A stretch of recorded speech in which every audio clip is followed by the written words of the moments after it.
Le comité de coordination FOCAD IDC vous salue et vous remercie d'honorer de votre ardeur professionnelle la présente conférence de presse. C'est la toute première que nous animons depuis le hold-up électoral du 20 mars 2016 qui a conforté le coup d'État anticonstitutionnel du 25 octobre 2015. Vous ne le savez que trop bien. Les plateformes FOCAD IDC saisissent la symbolique du 25 mai, journée de l'Afrique, et la symbolique du 10 juin, journée de la réconciliation nationale au Congo, pour dire, une fois de plus, non au coup d'État anticonstitutionnel, non au hold-up électoral au Congo, non au népotisme et à l'amateurisme dans la gestion des affaires publiques. Une société dite moderne, qui se fonde sur un coup d'État anticonstitutionnel, sur un hold-up présidentiel et sur un paternalisme gouvernemental, ne saurait être ni une république nouvelle, ni une démocratie exemplaire. Cette société-là ne peut que faire signe vers un régime monarchique, tyrannique ou autocratique. Dans une telle société, il n'y a d'intérêt que pour la soumission, individuelle ou collective, le fanatisme et la poire. La parole libre et contradictoire y est proscrite. Une opposition politique, organisée et responsable, devient sacrilège. La désobéissance civile ou la résistance citoyenne sont assimilées à de l'insurrection populaire ou à de la rébellion armée. Une insurrection populaire, on le sait, a toujours été l'expression d'un ras-le-bol face à la mauvaise gouvernance. C'est donc un pouvoir illégitime qui, par ses pratiques anachroniques, pousse un peuple désabusé à l'insurrection populaire. On oublie à dessein que l'opposition est, pour ainsi dire, la police de la démocratie, c'est-à-dire le contre-pouvoir par excellence. Vous vous en doutez bien, ici chez nous, tout a été mis en œuvre pour que soit mise à mal l'opposition politique qu'incarnent dignement les plateformes FOCAD IDC. Aucune marge d'expression dans les médias d'État. Interdiction d'organiser des activités sur l'espace public. Et même dans certaines structures privées. Interdiction d'accès à nos propres sièges d'organisation. C'est du jamais vu depuis la conférence nationale souveraine. Jamais dans ce pays, le jeu démocratique n'avait atteint un tel seuil d'insignifiance historique. En fait, l'objectif visé par le pouvoir illégitime de Brazzaville est et reste celui d'écraser toute forme d'opposition politique digne de ce nom au Congo. Dans ce sens, à travers un état de siège de fait, tout est mis au point pour que soit réprimé par le sang toute tentative de contestation populaire et pacifique des résultats risibles du scrutin présidentiel du 20 mars 2016. Ceux proclamés par une cour constitutionnelle à la solde d'un pouvoir déplié à l'intérieur et décrédibilisé sur le plan international avec le soutien d'une force publique instrumentalisée politiquement. C'est bien cette obsession sécuritaire de conservation de pouvoir que justifie la folie guerrière dans Brazzaville Sud le 4 avril 2016 et qui s'est poursuivi et se poursuit dans le département du Pau. Comment ne pas avoir une pensée pieuse pour nos compatriotes tués pendant ces événements? Comment ne pas avoir de compassion pour les blessés et autres malades? Comment ne pas laisser entreprendre une action de solidarité en direction de nos compatriotes qui errent ça et là dans les forêts à la merci de l'incertitude existentielle, alors que les organismes humanitaires indépendants n'ont pas pu se déployer librement et rapidement, ce qui est leur vocation naturelle en situation d'urgence. Pourquoi le pouvoir de Brazzaville n'accepte pas la mise en place d'une commission d'enquête crédible, nationale ou internationale, pour faire un point exhaustif sur ces derniers événements, si tant est que ce pouvoir n'a rien à cacher? Pourquoi continuer à assigner à résidence depuis le 4 avril, soit 51 jours, par-delà toute conformité judiciaire et toute sensibilité humanitaire, messieurs Jean-Marie Michel Mokoko et André Okombi-Salissa, dont le crime est d'avoir été candidat à une élection présidentielle anticipée? Et pourquoi donc conditionner leur mise en liberté à la reconnaissance d'un triomphe qui ne doit strictement rien à l'expression de la volonté populaire, mais qui doit tout à la logique des arts? Pourquoi garder en détention, là aussi, par-delà toute conformité judiciaire et toute sensibilité humanitaire, des citoyens auxquels on ne reproche strictement rien sur le plan pénal, mais dont le malheur est d'être des cadres ou des militants de l'opposition? En vérité, dans les deux cas de figure, celui des candidats embastillés et celui des citoyens arbitrairement détenus, nous avons affaire à des prisonniers politiques. Il y a bien des prisonniers politiques au Congo. Ce qui rappelle à l'opinion nationale et internationale la culture stalinienne du traitement des ennemis de la révolution.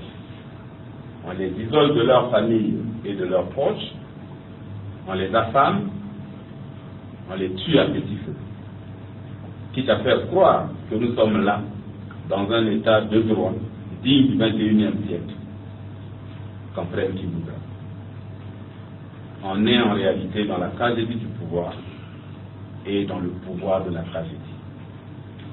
Les plateformes locales d'IDC saisissent la symbolique panafricaine du 25 mai pour exiger du chef de l'État en fonction de fait qu'il saisisse la symbolique nationale du 10 juin pour libérer sans autre forme de procès tous les détenus politiques dans la liste est jointe. La liste des absurdités judiciaires dans ce pays est longue, qui illustre parfaitement que notre pays est un état de non-droit, où le culte de la personnalité l'emporte sur le sens de l'honneur. Il suffit de voir la télévision congolaise d'État, où le ridicule est le curseur de la culture ambiante, où la noblesse humaine, que l'on appelle si joliment la honte, est devenue la denrée rare des réciprocités sociales, politiques et même diplomatiques. Le ridicule ne dit pas. On n'a plus honte de rien, pourvu que l'on s'accroche au pouvoir en s'accommodant autant que possible de la perte des valeurs, c'est-à-dire de la canalisation des antivaleurs, pourtant tant décriées dans le discours officiel. Dans un tel élan de déliquescence de l'État, comment ne pas comprendre le prolongement de la rhétorique guerrière pseudo-nationaliste sur le plan diplomatique, notamment dans les relations entre le Congo et l'Union africaine ou entre le Congo et l'Union européenne. Au nom du peuple congolais, dont elle constitue la majorité républicaine, les plateformes stockage IDC expriment sans réserve aucune leur soutien ferme à la communauté internationale, particulièrement à l'Union africaine, à l'Union européenne, aux États-Unis d'Amérique et au Canada pour la lecture saine de la crise politique au Congo. Les plateformes stockage IDC se disent disposées à capitaliser leurs propositions relatives à un dialogue inclusif de sortie de crise.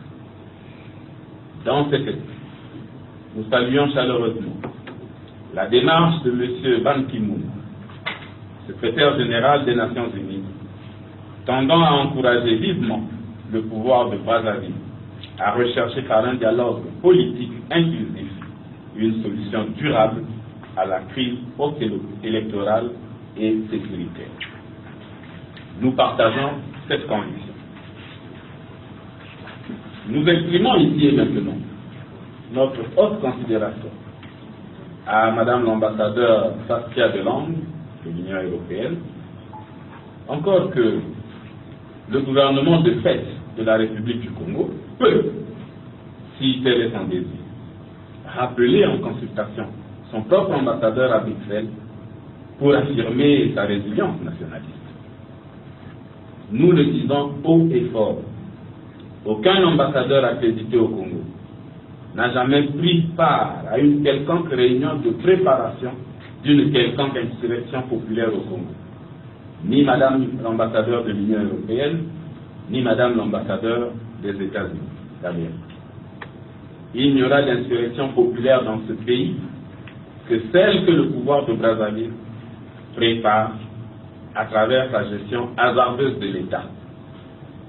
Soulignons en passant, à l'intention du journal Le Patriote, que les mobilisations citoyennes organisées par les plateformes stockage IDC en septembre et octobre 2015 visaient à obtenir du président Denis Sassou Nguesso une chose et une seule, à savoir le retrait de son projet machiavélique de changement de la Constitution, avec comme conséquence l'ouverture d'un débat responsable sur la gouvernance nationale.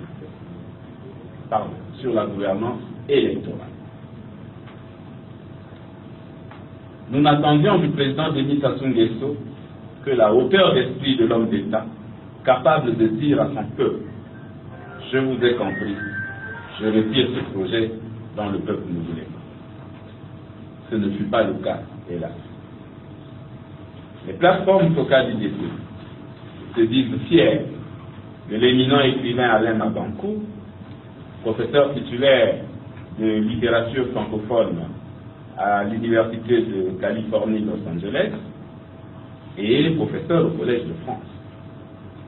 Les plateformes stockage IDC approuvent entièrement son interpellation lumineuse de François Hollande, président de la République française, sur la situation politique au Congo. Personne n'est dupe pour autant. Lorsque la France, s'appuyant sur un principe universel, reconnaît à Denis Sassou Nguesso le droit de consulter son peuple par voie référendaire sur l'évolution des institutions nationales, ça, c'est une leçon magistrale de l'amitié entre les peuples. Lorsque la même France dit des résultats des scrutins aussi bien référendaires que présidentiels qu'ils ne sont pas du tout crédibles, ça c'est une leçon inaugurale de l'ingérence néocolonialiste. Rappelons pour l'histoire qu'en 1998, le président Jacques Chirac, au nom de la France, a ouvertement remercié le président José Eduardo dos Santos pour la contribution décisive de l'Angola dans le dénouement de la crise politico-militaire au Congo en 1997. Voilà. Dans un pays réputé d'avoir pris une part active à la libération de l'Afrique et à la résolution des crises dans les autres États africains, prêcher la rhétorique de l'arrogance nationaliste relève de la pure confusion idéologique.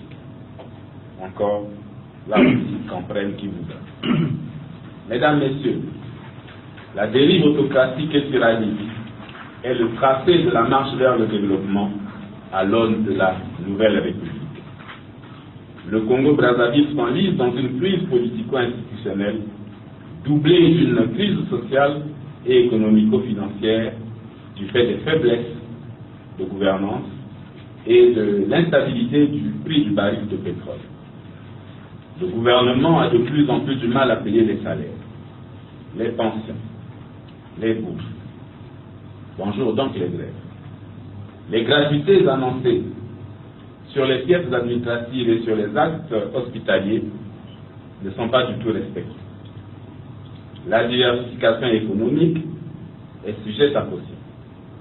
Les projets entrepris dans le cadre de la municipalisation dite accélérée n'avancent qu'aléatoirement lorsqu'ils ne sont pas, pour certains, simplement abandonnés. Les scandales, bien mal acquis, disparus du but, Panama Papers et Petrobras confirment l'image ternie du pays. Les plateformes IDC locales ne baisseront pas les bras. Un travail pacifique, un travail politique pacifique, méthodique, patient et de proximité est en cours en vue de sortir le pays de la crise de légitimité historique des institutions actuelles. Ce travail discret de sensibilisation populaire s'appuie sur la charte de la victoire du 19 février 2016 et sur la déclaration du 25 mars 2016 des candidats de l'opposition à l'élection présidentielle du 20 mars 2016. La deuxième convention de l'opposition politique congolaise fera le bilan critique et en tirera sans fioriture les perspectives d'avenir. Mesdames et messieurs, pour ne pas conclure, nous proclamons illégitime le pouvoir de Brazzaville. Le Congo a un chef d'État de paix qui règne, mais n'a pas de président démocratiquement élu. C'est donc un putschiste qui gouverne par les armes, et rien que par les armes, depuis le coup d'État du 25 octobre 2016, conforté aléatoirement par le hold-up électoral du 20 mars 2016. C'est ce coup d'État-là qui mérite un procès historique, après le procès démocratique qui a déjà condamné le putschiste en lui infligeant, avec des circonstances atténuantes, la sanction émérite d'ancien chef d'État.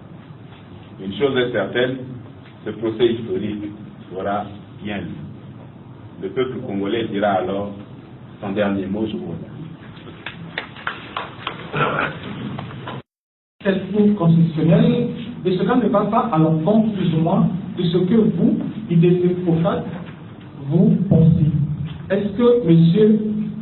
Bouao maîtrise finalement sa structure? Merci. Me posez-vous comme question. Mais très bientôt, le pays s'est enlisé dans la crise. Une crise à la fois politique, institutionnelle, sociale, et qui va avoir des prolongements sur le plan économique et financier. Forcément, dans sa propre intelligence, le peuple congolais prendra ses responsabilités pour que nous sortions de cette crise. Sous quelle forme, je n'en sais rien. Mais en tout cas, le procès historique se fait.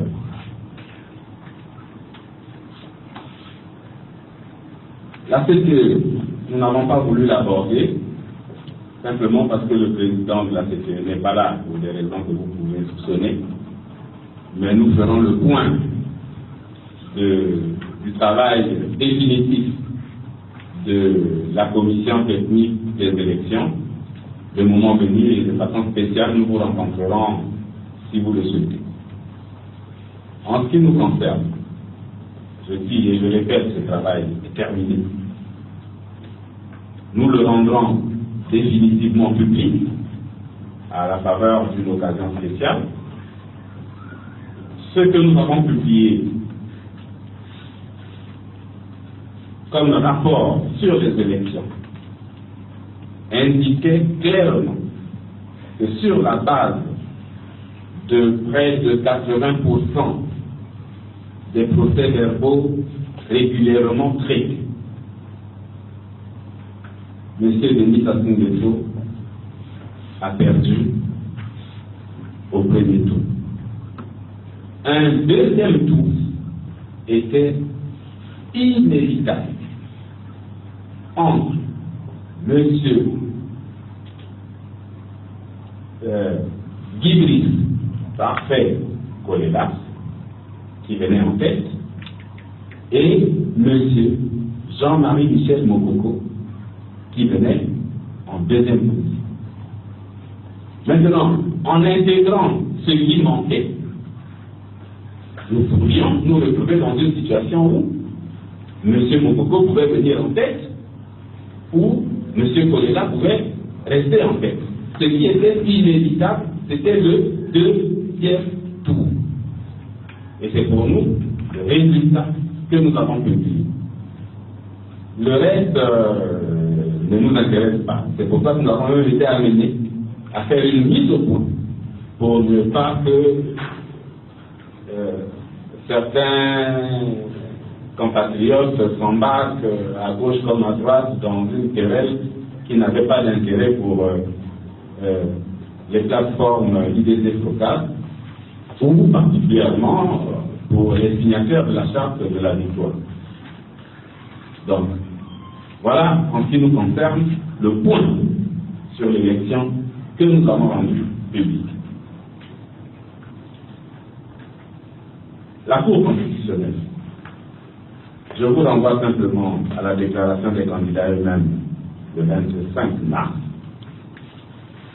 Ce qui a été dit là-dedans engage l'ensemble de ces candidats. Qu'il y ait eu des malentendus et même des mésinsuffisances dans certaines déclarations, ce qui est certain, c'est qu'au niveau des deux plateformes, nous ferons le point et le moment venu, nous tirerons les conséquences.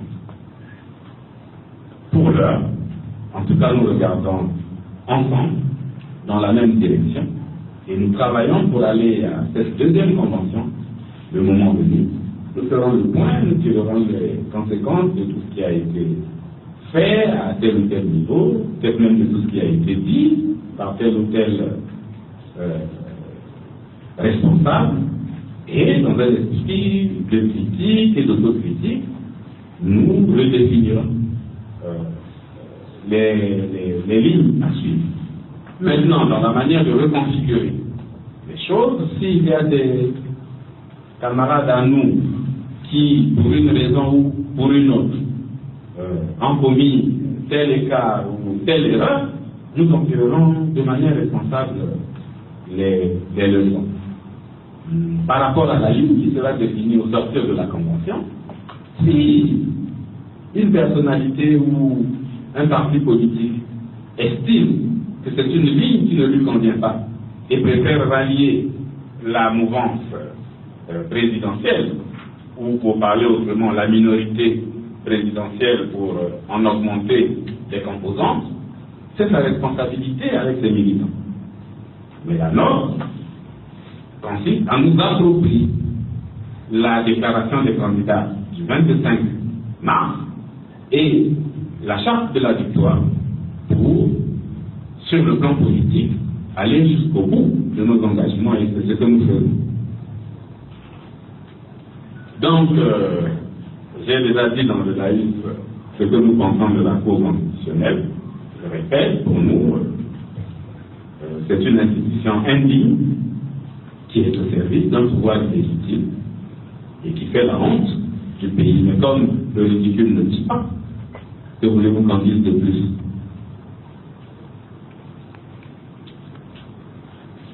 Voilà. Merci. Monsieur le Président, je voudrais poser une question. La première question est liée à l'appel de dialogue inclusif que vous appelez Est-ce que ce dialogue, vous l'appelez avec le président de la République ou avec le président des faits ou de confédérés? Ça, c'est la première question. La deuxième question, c'est la cohésion au sein de la population du DCC4.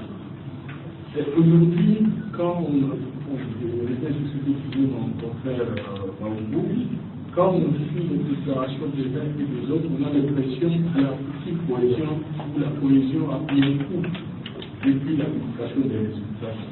Et quels sont les rapports que la coordination entretient aujourd'hui avec les candidats qui ont pris acte de la décision de la Cour constitutionnelle et ceux qui sont embastillés aujourd'hui. Et pour ceux qui sont embastillés aujourd'hui, quelles sont les démarches que vous avez entreprises pour qu'ils puissent autour de leur maison dans des pays familles et tenir vers cet état de santé, en tout cas pour les deux, Jean-Marie Michel Mokoko et André Okoli Salissa. Merci. Bien, mais nous avons parlé du dialogue. Je dois vous préciser que depuis que le gouvernement de fait avait pris la décision d'aller à une élection anticipée, nous avons fait des pieds et des mains en écrivant au président de la République, à son cabinet, au ministre de l'Intérieur.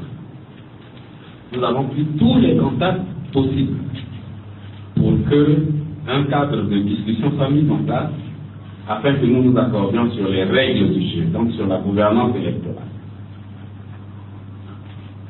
Le gouvernement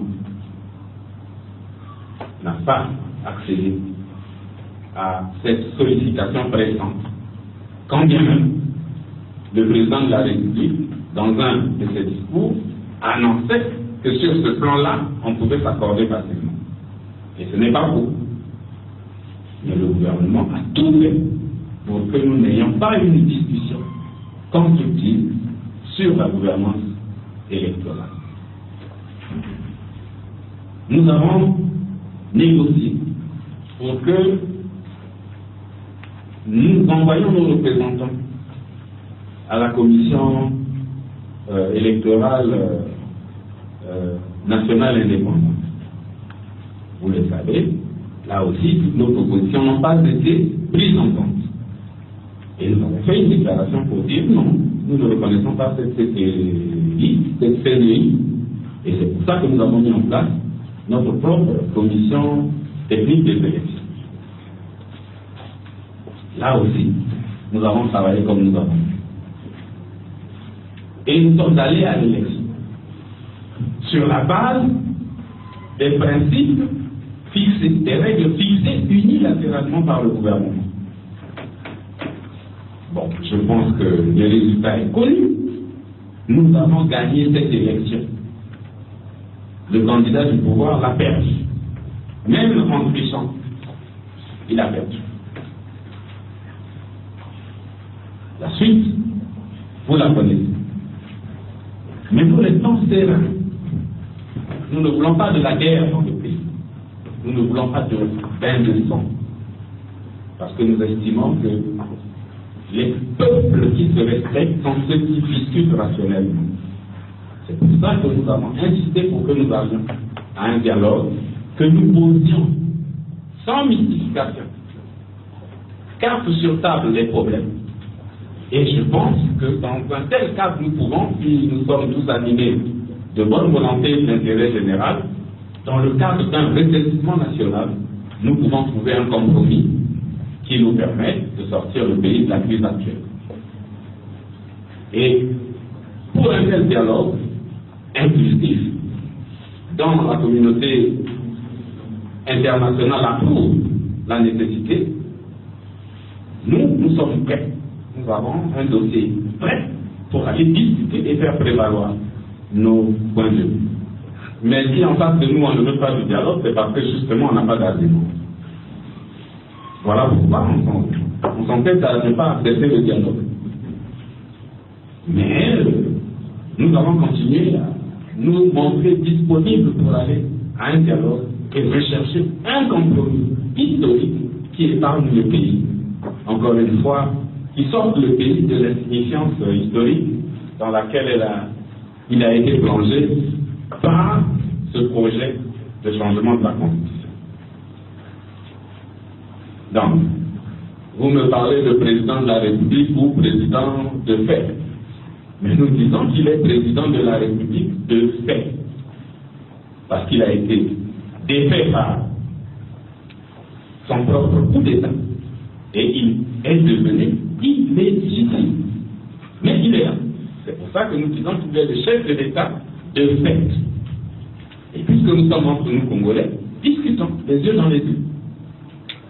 Mais tant que politique, tant que Congolais, nous nous réservons de dire, le droit de dire, de donner notre opinion et de dire que le pouvoir de Brazzaville est un pouvoir illégitime. Et ça, c'est connu sur la terre entière.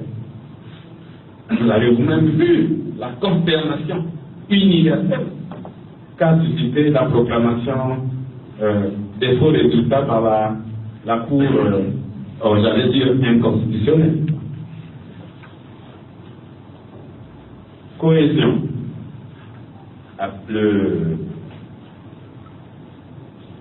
Bien, je vous laisse la responsabilité de vos votes.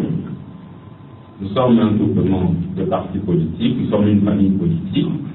Nous discutons, nous nous accordons et nous avons. À ma connaissance, aucun groupement, aucun parti politique, ni du côté du FLOCAD, ni du côté de l'IDC, n'a fait une déclaration publique pour dire nous ne faisons plus partie des plateformes IDC FLOCAD. Je n'en connais pas. Je répète, je n'en connais pas.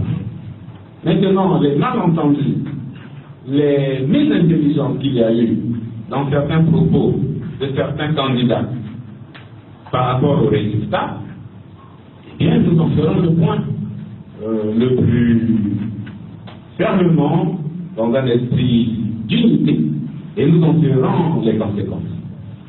Mais nous ne sommes pas une structure monolithique, nous sommes un espace de démocratie et de liberté et chacun tirera les leçons en fonction des conclusions que nous serons amenés à prendre à la deuxième convention qui se tiendra encore une fois le moment venu. Nous sommes en train de la préparer méthodiquement et vous en aurez les conclusions le moment venu.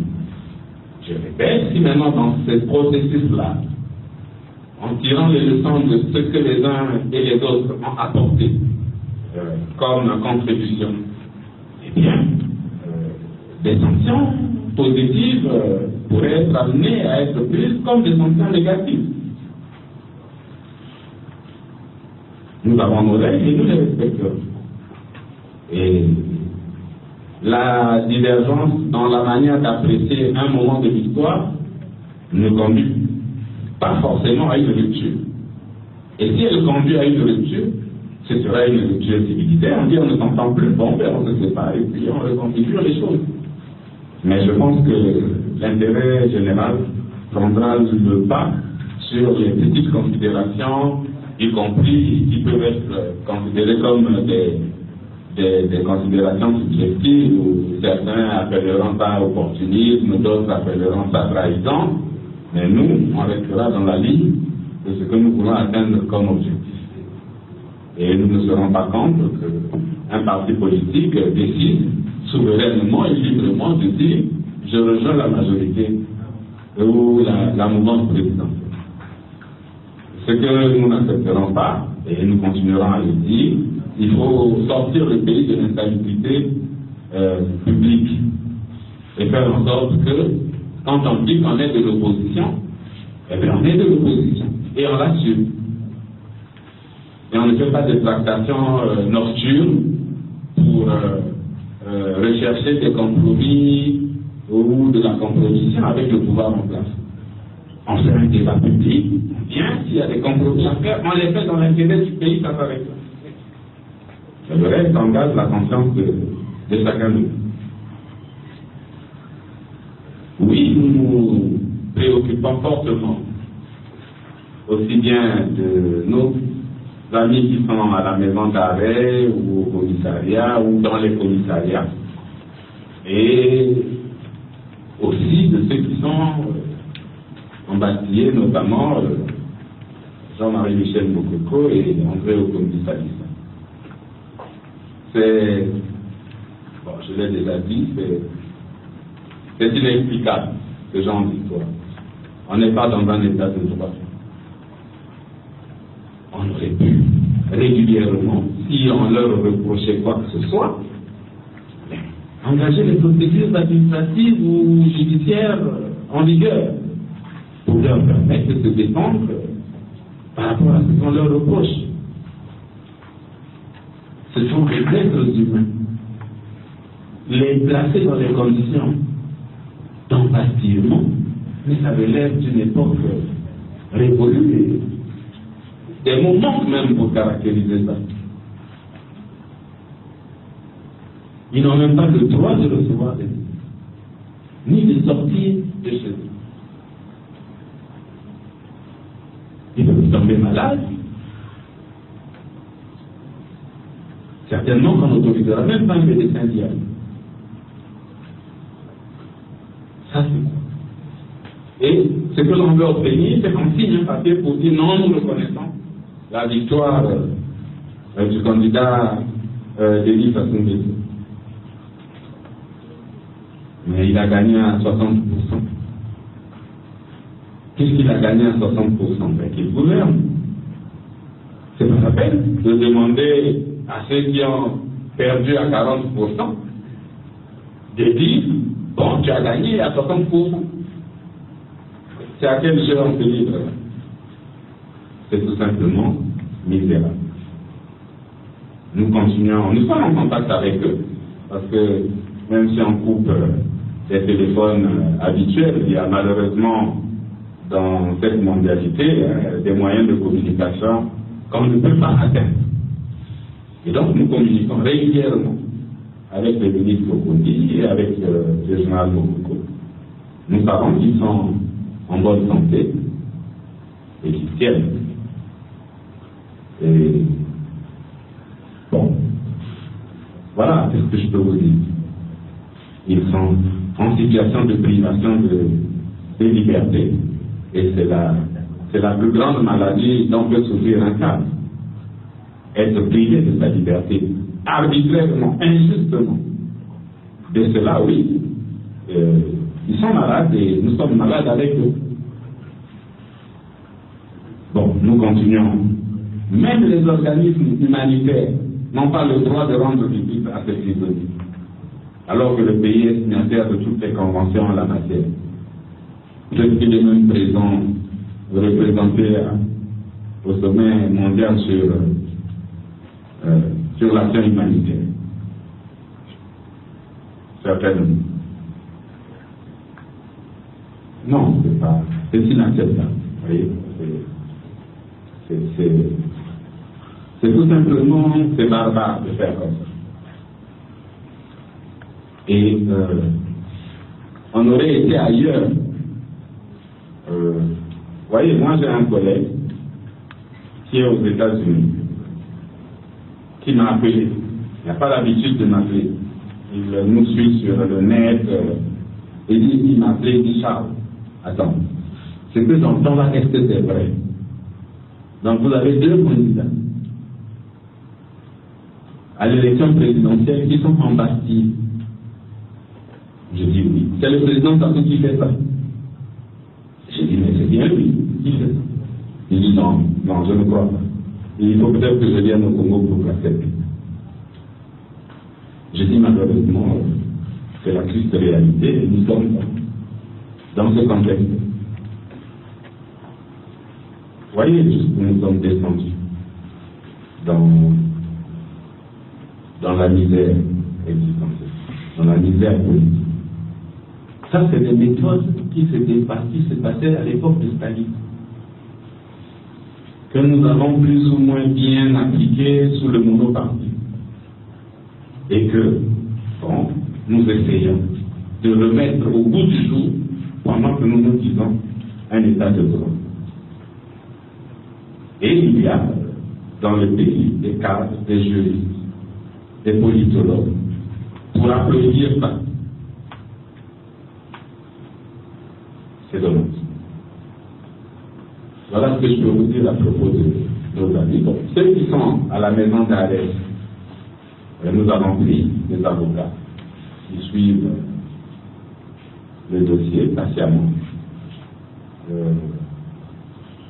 Bon, d'après ce que nous savons et qui n'est pas faux, c'est un dossier vide. Ils sont tous les 5 poursuivis pour incitation de troubles à l'ordre public. Donc, non seulement que ça n'existe pas dans le code pénal, mais enfin ils ont pu s'appuyer sur un article de la loi sur les partis politiques. Bon, voilà. Ils vont passer autant de temps en prison pour un délit qui, au fond, n'en est pas un, puisqu'on ne peut pas prouver jusqu'à la minute où nous parlons avec vous, ni où, ni comment, ni quand, avec précision, ça s'est passé. Bon. Si c'est ce que nous avons dit dans le cadre de nos meetings, l'appel à la désobéissance civile, ils savent qu'ils ne peuvent pas poursuivre quelqu'un parce qu'il a appelé à la désobéissance civile aux citoyens. Ce serait la pire illustration du pire. Et c'est pour ça qu'on a trouvé cette accuse de dire non, incitation de trouble à l'ordre public. Mais entre-temps, ils auront passé tant de mois, tant d'années, certainement en prison pour si peu. Dans toutes les histoires dont on a parlé, des mercenaires, des armes chez Wabi, on est incapable de les prouver. Mais ils sont en prison. Je pense que la procédure se poursuit. Ils ont déjà comparé 2 fois. On va voir la suite de la procédure. Si réellement il y a des gens qui sont capables de dire le droit là-bas, eh bien, ils n'auront tout simplement qu'à les relaxer, à prononcer leur simple relax. C'est la seule sanction qu'ils méritent en l'état du dossier tel que nous le connaissons. La seule sanction qu'ils méritent de la part, c'est la relax pour les autres. Donc, c'est pour ça que nous disons non. Il faut les considérer comme des prisonniers politiques. Voilà.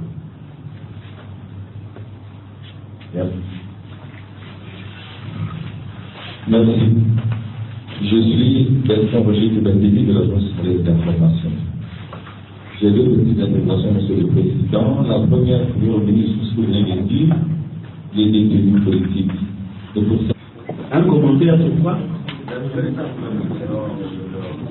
mais nous sommes des politiques. Mais nous, on n'a pas de point de vue à donner là-dessus. Pour nous, c'est illégitime tout cela. C'est le démembrement de l'illégitimité du pouvoir. On n'a pas d'autre commentaire à faire. C'est un gouvernement de fait qui est là. Bon, il est là. Merci, Monsieur le Président. Nous laissons aux journalistes la responsabilité, et eux qui sont des enquêteurs, de donner leur point de vue. Merci, Monsieur le Président. Je suis Rob Bouka, je représente la MTGA. Président,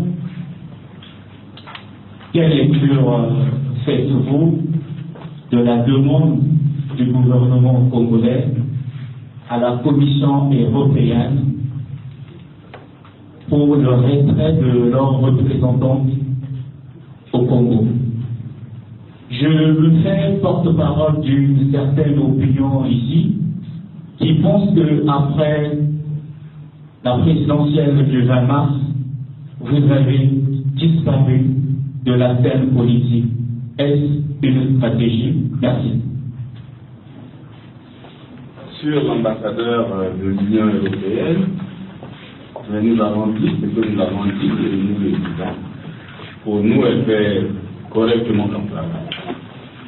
Et donc, pour nous, on n'a rien à lui reprocher, en tout cas en ce qui nous concerne. Les observations de l'Union européenne sur le processus électoral au Congo, sur la gouvernance électorale, nous les avons. Et nous les partageons, puisque ce sont les mêmes observations que nous faisons, indépendamment de l'Union européenne. Donc, tout ce que l'Union européenne a fait comme déclaration nous paraît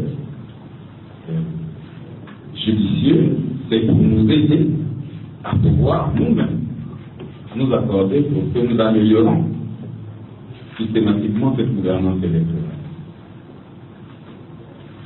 Tant que nous n'allons pas améliorer cette gouvernance électorale, les élections seront toujours désorganisées. Elles seront toujours désorganisées. Et donc, source de contestation, source de violence. Alors que c'est facile de s'accorder là-dessus. Vous voyez bien comment ça s'est passé au Bénin. On ne se souvient même pas qu'il y a eu une élection là, présidentielle. La page est tournée. Mais nous, on patauge encore dans la crise post-électorale. Donc, que l'Union européenne, dans le cadre normal de son mandat, prenne des contacts allant dans le sens de comprendre un certain nombre de choses pour soutenir ce qui est bien à faire pour le bien de ce pays. Il n'y a rien de mal. C'est pour ça que nous avons exprimé notre respect pour Madame Delande et notre approbation de toutes les propositions faites par l'Union européenne relatives à la situation politique dans le pays. Maintenant, pour le reste, nous avons proposé humblement au gouvernement de rappeler notre ambassadeur à Bruxelles si tel est que nous estimons qu'on n'a plus besoin de l'Union européenne ici. La formule la plus diplomatique pour exprimer son mécontentement, c'est celle-là. On rappelle en consultation notre ambassadeur et à partir de ce moment-là, les tractations peuvent diplomatiquement s'ouvrir pour comprendre ce qui s'est passé. L'autre chose est de dire on a surpris Madame Delande en train d'espionner quelque part et puis bon, on en fait persona non grata. Mais si c'est seulement ce que nous suivons ensemble, là vous et moi, je pense que la démarche du gouvernement est l'expression correcte de la déliquescence de l'État. En réalité, on n'a plus d'État, on ne sait plus quoi faire. Et donc, on fait n'importe quoi. La deuxième question, c'était alors. Oui, je me fais porte-parole d'une certaine opinion qui pense que après la présidentielle du 20 mars. Oui. Vous voyez pourquoi je vous pose la question? Parce que je ne sais pas quand est-ce que nous avons disparu. Nous sommes là, nous travaillons. Peut-être que nous n'avons plus communiqué régulièrement avec la presse. Si, nous avons fait des communiqués, nous avons fait des déclarations, mais nous travaillons avec nos plateformes. Pour l'instant, il fallait donner du temps au temps, laisser un certain nombre de choses apparaître au grand jour. C'est fait. Je pense que plus personne ne conteste sur cette terre que nous avons gagné l'élection du 20 mars. Je dis que plus personne ne le conteste.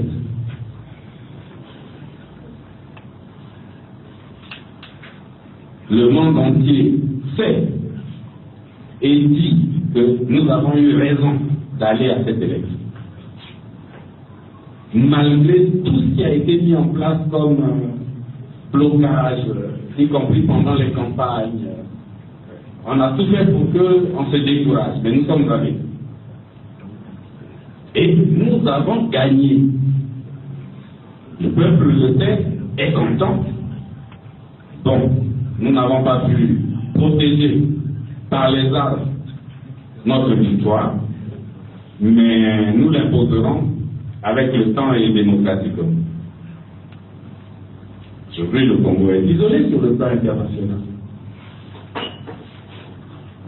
Sur le plan diplomatique, nous avons perdu tout le pays que nous pouvions avoir pu construire pendant quelques années. Dans les quartiers populaires, le peuple est mobilisé et ne demande qu'à se mettre debout pour défendre sa victoire. Et nous disons patience. Nous sommes des gens civilisés et explorons toutes les possibilités qui peuvent nous permettre de faire prévaloir par le dialogue notre réponse. Lorsque le peuple considérera que nous avons échoué dans cette mission, croyez-moi, il n'y a pas d'homme indispensable, il prendra ses responsabilités. Mais lorsque ensemble nous nous accorderons pour dire nous prenons nos responsabilités ensemble, nous les prendrons. Et nous savons que le peuple sera avec nous. Mais vous le savez, nous ne pouvons pas tenir des réunions. Même dans les grandes surfaces, dans les hôtels, au palais du Parlement, c'est interdit.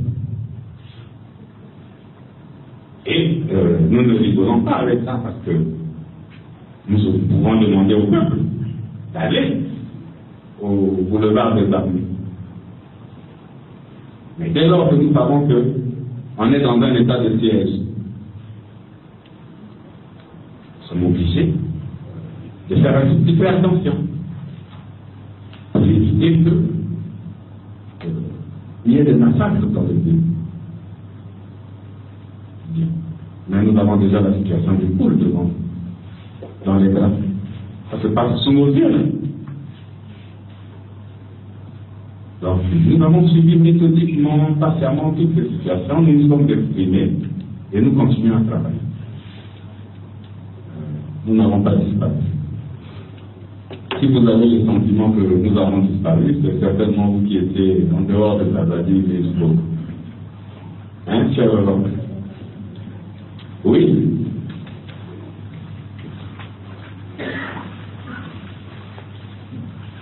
Monsieur le Président, bonjour. Bonjour. Je suis Christian Asconga, journaliste à Télécom.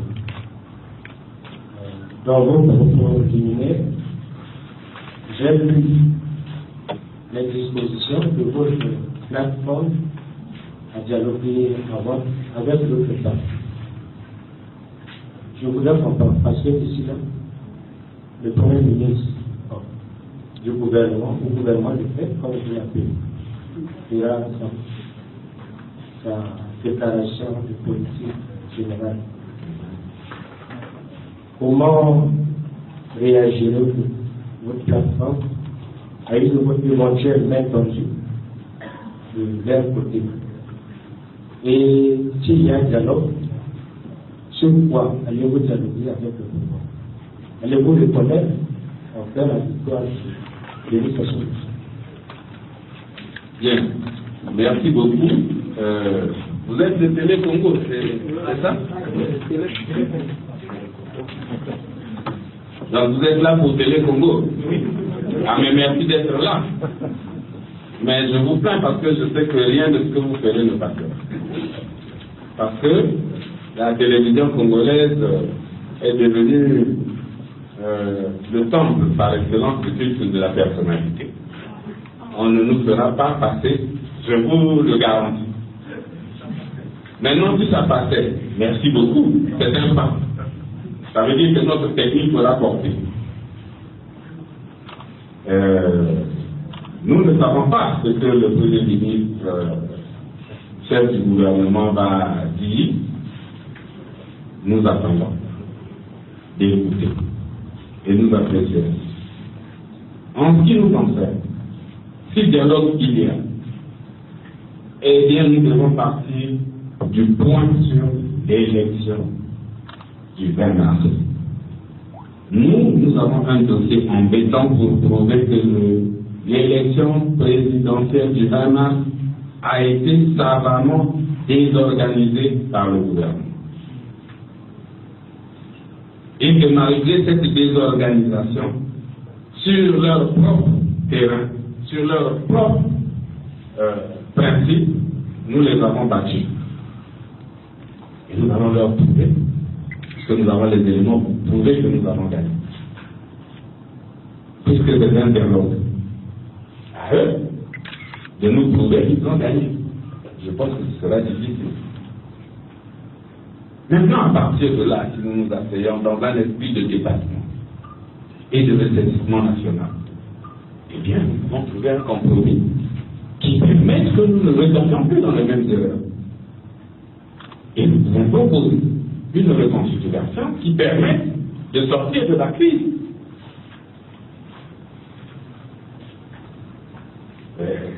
Y compris en créant les conditions d'une transition qui nous permet de sortir le pays de l'insalubrité publique. Mais ça, il n'y a que des gens avec une certaine hauteur d'esprit qui peuvent accepter de se parler franchement comme ça pour l'intérêt général, de s'accorder et d'avancer pour que depuis les élections à venir ne se déroulent plus, ni comme le référendum illégal d'octobre 2015, ni comme l'élection présidentielle du 20 mars 2016. Donc nous avons suffisamment d'éléments pour orienter et engager ce débat dans le cadre d'un dialogue politique inclusif. Et il faut aboutir à une dédramatisation du jeu politique dans notre pays. Et ça c'est possible, ça ne dépend que de nous-mêmes. Maintenant, si nous ne nous accordons pas, nous pouvons recourir en toute humilité à des facilitateurs. Ça se fait dans les États, dans les relations internationales. C'est aussi une pratique. On peut demander à l'Union africaine, à l'Union européenne, à la francophonie, pourquoi pas, de nous aider à nous accorder pour avoir une lecture apaisée de notre propre avenir. Voilà, dans les grandes lignes, nos préoccupations.